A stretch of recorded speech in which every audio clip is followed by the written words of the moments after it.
A imprensa cumpre uma função fundamental na divulgação da informação, e este encargo possui uma grande responsabilidade, principalmente devido ao uso apropriado da liberdade de expressão, cujo uso indevido ou inadequado pode causar problemas a quem acessa a informação sem conhecimento necessário para diferenciar uma notícia verdadeira de uma falsa. Portanto, os profissionais dedicam suas vidas para informar e trazer notícias para o público.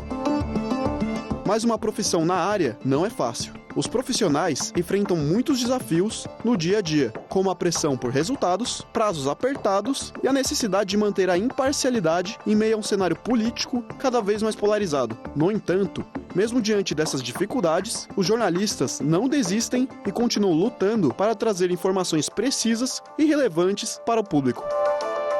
É muito importante reconhecer o trabalho desses profissionais e valorizar seu papel em nossa sociedade, lembrando sempre que a liberdade de imprensa é um direito fundamental e deve ser preservada em todos os momentos. Para acompanhar informação de qualidade, fique aqui no Bendita Hora. Um dos pilares da democracia é a imprensa forte e a imprensa livre. E por isso a gente trouxe aqui uma das referências, não só da literatura no Brasil, mas também como jornalista, Cléster Cavalcante. Cléster é jornalista, escritor, roteirista. Seja bem-vindo, Cléster. Muito obrigado. Obrigado por ter aceitado o convite nosso, porque prazer. É tão importante para a gente ter essa experiência, esse tipo de informação. O Cléster, ele como jornalista, ele tem um trabalho intenso, ele vai falar para a gente aqui também. Como escritor, já é vencedor de 3 prêmios Jabuti. Gente, eu fico impressionado, eu tenho um respeito muito grande pelas pessoas que... É o Oscar, o Oscar da literatura, né? Da literatura é impressionante. E já trabalhou em grandes veículos, Isto É, Veja, Estado de São Paulo, né? E os livros agora sendo cada vez mais adaptados para o cinema, e ele fazendo cinema como roteirista, né? Verdade. Obrigado mesmo. Eu acho que é importante a gente só começar falando nesse dia da imprensa. A gente fala da imprensa hoje, há motivos para a gente celebrar, para a gente refletir.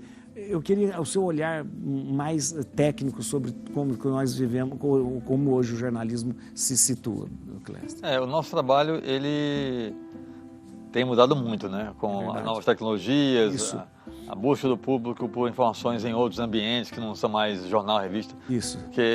E é muito louco, Joris, porque a mudança foi muito rápida, né? Se você pensar, há 20 anos...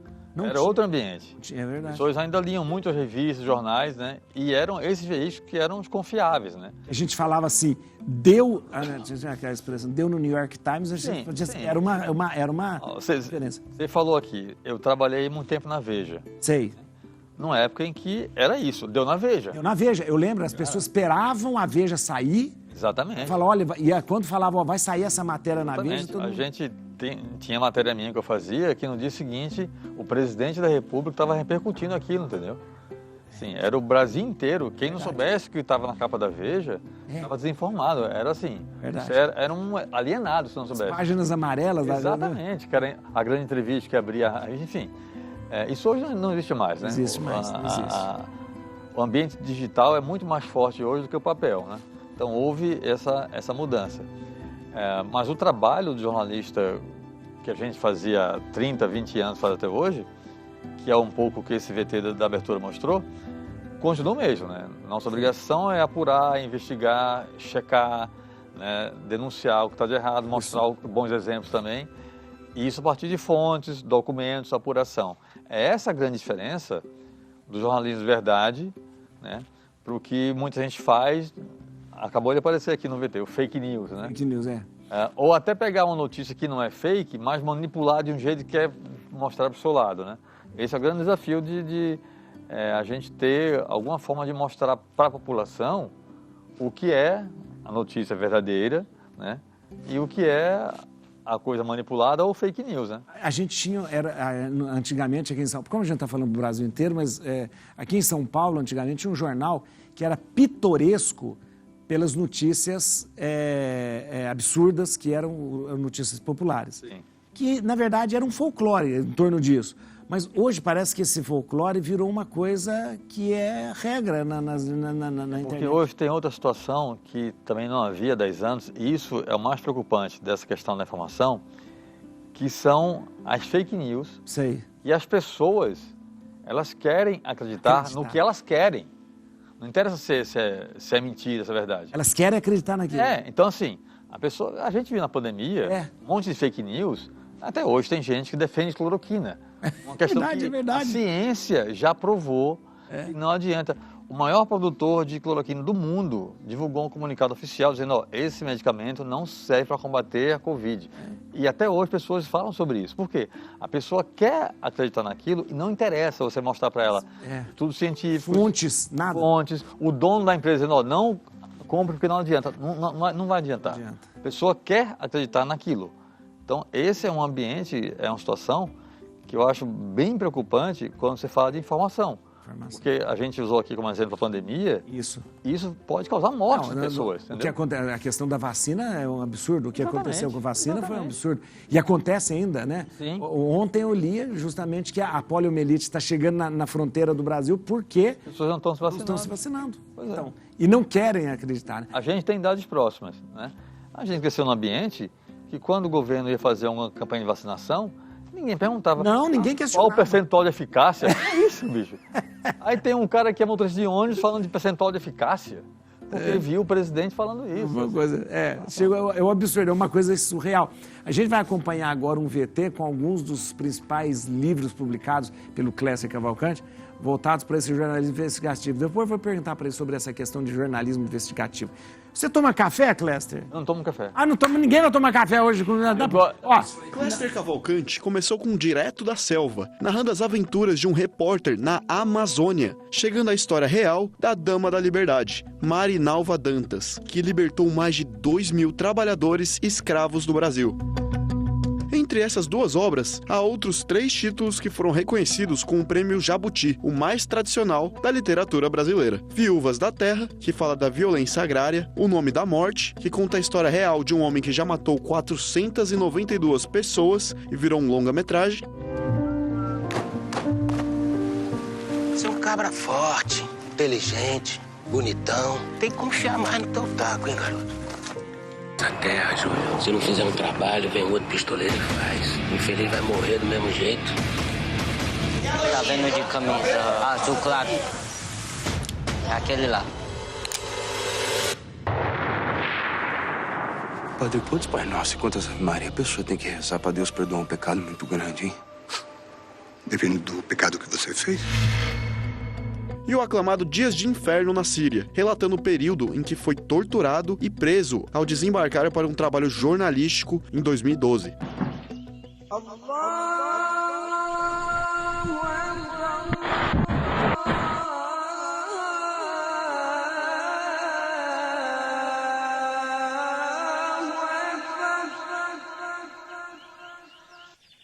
أشهد أن لا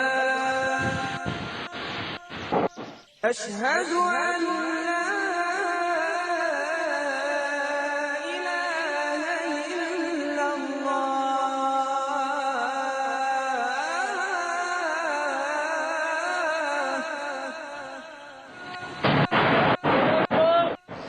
أشهد أن محمدًا رسول الله. O relato de Cléster ainda impressiona, considerando que em mais de 11 anos, a guerra civil na Síria deixou mais de 500 mil de mortos, milhões de refugiados e grandes danos à infraestrutura do país. Até hoje, Cléster foi o único jornalista brasileiro a cobrir o conflito, ainda sem uma solução política definitiva. A gente já tá aqui, a gente está com uma das pessoas mais importantes no jornalismo. Eu queria aproveitar esse momento com você, Cléster. Primeiro, lembrar desse trabalho maravilhoso na literatura. A gente fala de jornalismo investigativo, eu queria só passar para... Qual é a diferença? Como que a gente define o jornalismo do jornalismo investigativo, assim? O jornalismo, ele passa... Eu digo isso, é o que eu ia falar. Porque você vai ter de investigar. Ter de apurar, entrevistar pessoas, procurar documentos, então todo ele é investigativo. Mas quando você fala muito disso, é muito comum você estar se referindo a reportagens mais aprofundadas, mais longas, mais trabalhosas, até perigosas, que você vai ter de conseguir documentos, vai ter de denunciar grandes esquemas de corrupção, por exemplo. Então, investigativo é mais quando você pensa em algo mais profundo, mais trabalhoso, um trabalho mais longo, entendeu? O Cléster, os seus livros eles estão sendo transformados em filmes. Esse filme aí, o filme Nome da Morte. Nome da Morte. É algo que você foi atrás, pesquisou. Quase 500 assassinatos. É a história real de um sujeito que matou 492 pessoas 492. catalogadas. Catalogada. Ele tinha um caderninho onde ele anotava. Ele tinha isso? Eu vi esse caderno, nós contamos juntos, eu e ele. Ah, você teve contato com ele? Sim, eu passei 7 anos entrevistando esse cara por telefone, até que no final do trabalho ele concordou em me encontrar pessoalmente. Ele estava preso ou não? Não, isso não. Ele não estava preso? Não estava preso. Ele morava numa cidade pequena do Maranhão, chamada Porto Franco. E eu fui pra lá, passei 3 dias com ele, conheci pessoalmente. Ele teve uma confiança danada em você. Eu nele também, né? É verdade. Eu tenho um amigo que fala, cara, você é louco, você vai entrevistar o matador. Verdade. 492, 493 quase. Aí, e o livro, né, uma coisa muito importante que eu gosto de falar, é que tem os nomes reais de todo mundo. Ah, tudo? O nome real dos mandantes dos crimes, do matador, das vítimas. Tá brincando? Mas isso não deu problema depois? Não, porque tem tudo documentado, né? Ah. Então, assim, e tudo que ele me contou eu fui apurar, fui checar contra as fontes, procurar a parte investigativa. Parte investigativa. Tem um caso, por exemplo, que ele contou que o mandante do crime era o prefeito da cidade, uma cidade de Goiás. E eu fui apurar, fui checar e descobri que realmente existia, inclusive, um processo judicial no qual esse prefeito foi julgado como mandante daquele crime, mas foi absolvido, né?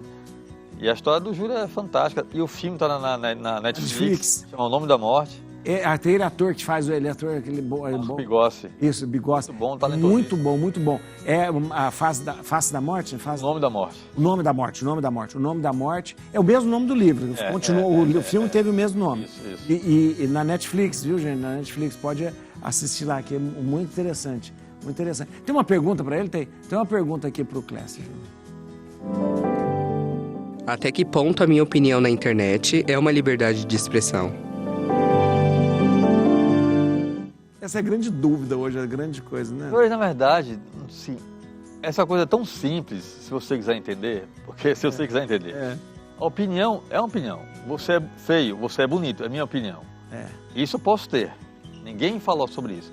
O que não pode é você agredir, cometer crimes. Entendeu? Por causa da opinião que você tem. Por exemplo, eu sou do Recife, eu moro aqui há mais de 20 anos, mas sou do Recife. Eu posso dizer que, na minha opinião, o Recife é a cidade mais linda do Brasil. Isso. Eu nem acho que é, mas eu posso ter essa opinião. Isso. Eu não posso ter a opinião de que o Recife é a capital do Rio de Janeiro, porque aí é um fato. É verdade. Essa é a diferença de opinião e fato. Nem eu posso ter a opinião de que amanhã eu quero matar um ministro do STF. Isso não é opinião, isso é um crime. Eu não posso ameaçar ninguém. Exatamente. O que aquele deputado Daniel Silveira fez. Sim. O cara fez um vídeo ameaçando o ministro do STF, foi preso. Ele não pode dizer, isso é a minha opinião. E aí quem queria defendê-lo, não, mas não pode ter mais opinião, não. Isso não é opinião. Isso não é liberdade de expressão. Ele cometeu um crime. É muito clara a diferença. Só que muita gente não quer entender. Muita gente quer...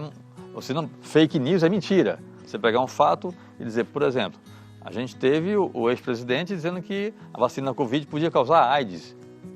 Existe esse vídeo, ele falando isso. Isso não é uma opinião. Pois é. Não é Ele deu um fato como fosse um fato técnico.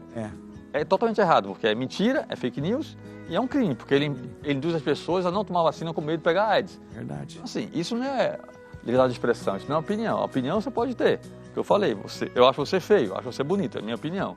Eu não posso dizer, eu vou te matar porque você é feio. Aí é um crime, entendeu? Verdade. É tão simples. Eu quero falar sobre a Síria, eu vou fazer sobre a questão da Síria, eu quero que você me faça pra gente, porque foi um momento, eu acho que é um momento que a gente tem que lembrar, porque o único jornalista brasileiro que você está... Para Homs, lá, que é a cidade onde é aqueles vídeos lá de Homs. Um jornalista, e ele sofreu, ou seja,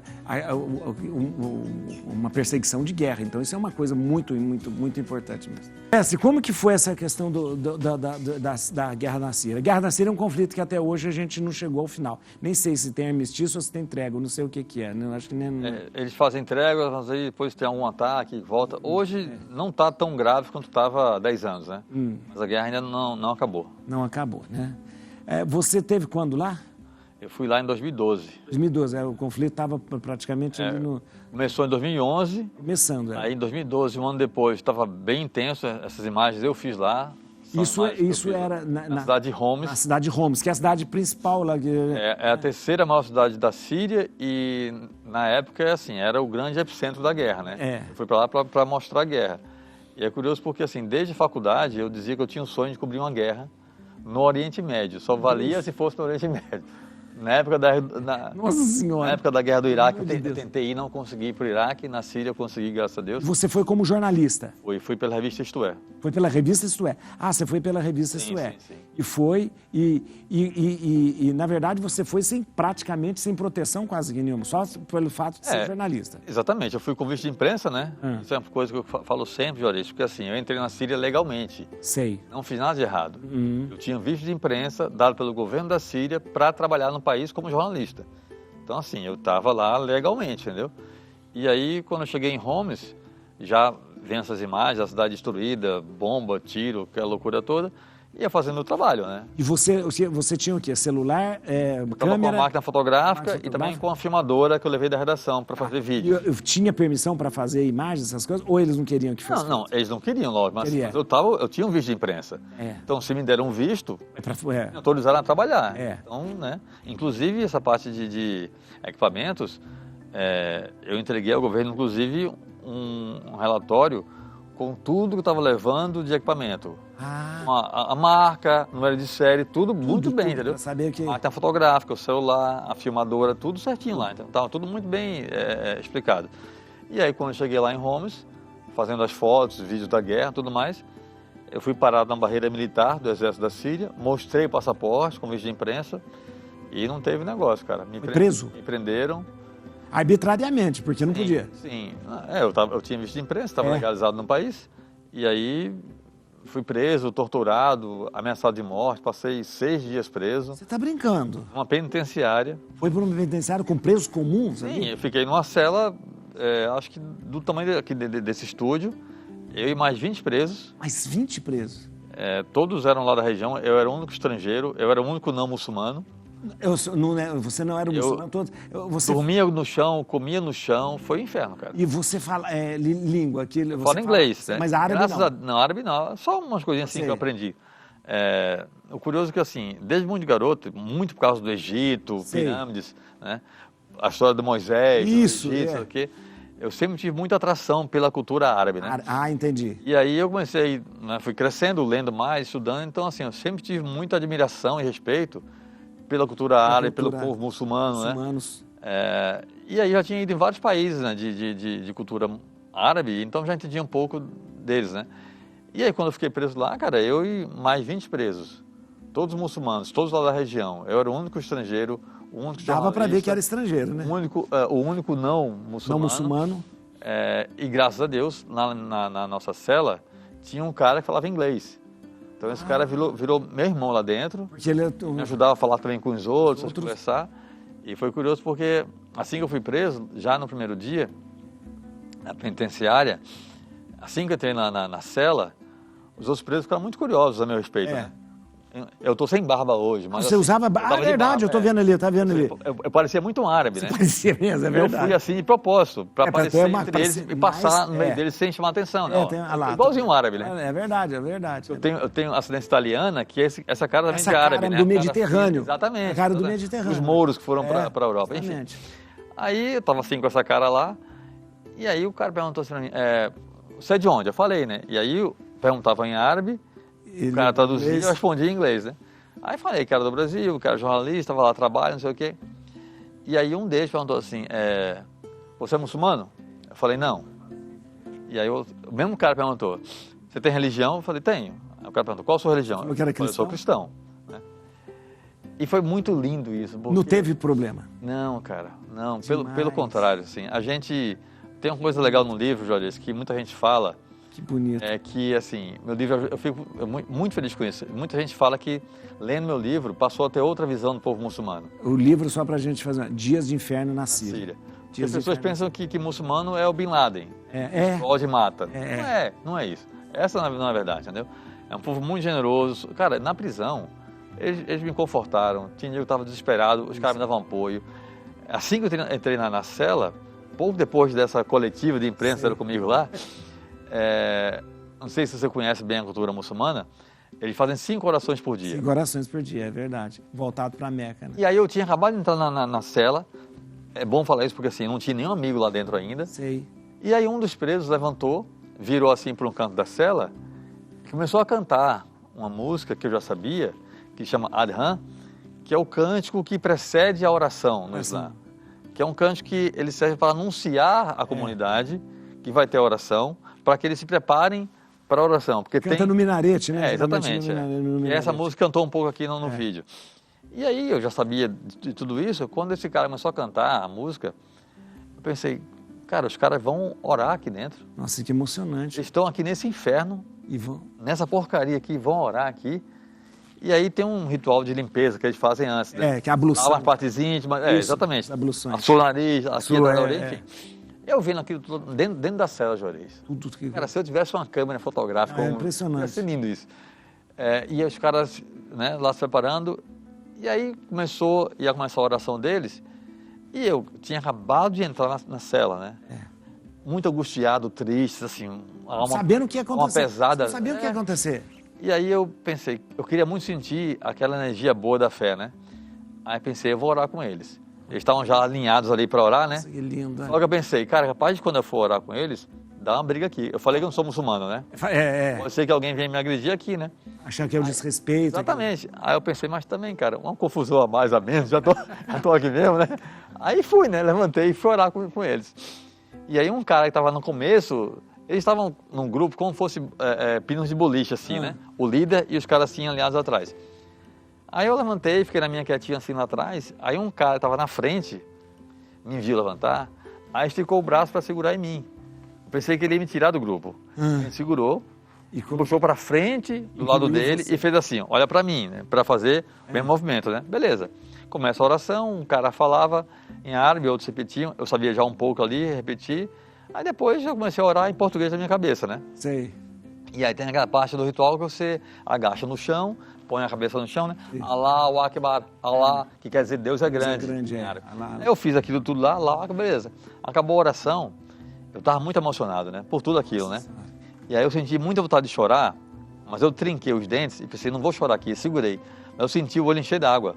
E aí dois caras... Eles perceberam. Dois caras vieram e me abraçaram. Olha. Juarez, eu tinha acabado de entrar ali. Não tinha nenhum amigo ali ainda. Verdade. E esses dois caras que me abraçaram, um deles era o que falava inglês, o Amar, que virou meu irmão lá dentro, e o outro era o Adnan, o cara tinha 21 anos, 22 anos, bem jovem ele, que foi o cara que me puxou para frente. Sei. E que no dia que eu fui solto me deu esse anel. Não é possível, deixa eu ver, olha aqui. Esse anel eu não tiro pra você nada. Dá pra lá. Olha, você ganhou. Eu ganhei do Adnan. O Adnan, ele vendia anéis e chaveiros na prisão. Ele tinha um saco cheio de anel e chaveiro. Um dia eu fui embora, ele, para celebrar minha libertação, me deu esse anel. E eu sou...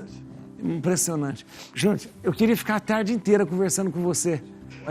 Olha, eu vou pedir mesmo. Você vai voltar um dia para... Com prazer. Eu acho que eu tenho... Não foi muito pouco tempo ficar 40 minutos com ele aqui. Não foi muito pouco. A gente tem que voltar, você tem que voltar. Com prazer. Eu quero muito você voltar aqui para... a gente marcou muito bem esse dia da empresa. Eu queria que você, além de ler os livros do Clécio, primeiro assistisse o filme dele aí, ó, na Netflix. Lesse os livros dele, é importante. Tem tanta coisa que eu queria perguntar sobre aqui. Mas eu queria que você seguisse ele no Instagram, viu? @ClésterCavalcante. Cléster, com K, a gente está colocando aqui, ó. @ClésterCavalcante. Queria agradecer muito a você. A presença deixou o dia da imprensa que a gente queria fazer de uma forma muito, muito especial. Muito obrigado. Obrigado. Muito obrigado mesmo, viu? Mas vai voltar. Com prazer, obrigado, com prazer. Viu? A gente vai encerrar o programa com um clipe do Thiago York, né? Liberdade ou Solidão. Né? Obrigado a vocês que ficaram com a gente. Amanhã a gente encontra aqui ao meio-dia, depois às 3. Deus abençoe.